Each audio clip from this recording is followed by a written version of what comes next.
वीज बुडण्याची वाट कुठे बघतोय तो चंदर. मागच्या हप्त्याची बात.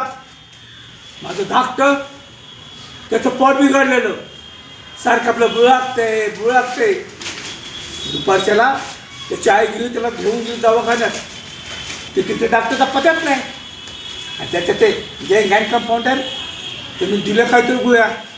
घंट्याभरात पोराला रगत पडायला लागलं. अकरीला सांच्याला 8 कोस तोडवत पोराला तालुक्याला नेलं म्हणून वाटतं माझं पोर. देवा महाराजा, माझ्या पोरावर दया केलीस. त्याचा जीव वाचवल्याबद्दल कोटी कोटी धन्यवाद देतो बघ बाप्पा. खरंच प्रभूजी, पोराला वाचवलंच.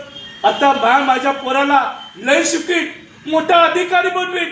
खरंच लोकांनी विचार केला पाहिजे, लोकांनी नाव काढलं पाहिजे. माझं पोरगं लय हुशार आहे आणि मी त्याला चांगलं घडवेल, त्याला चांगलं शिक्षण देईन.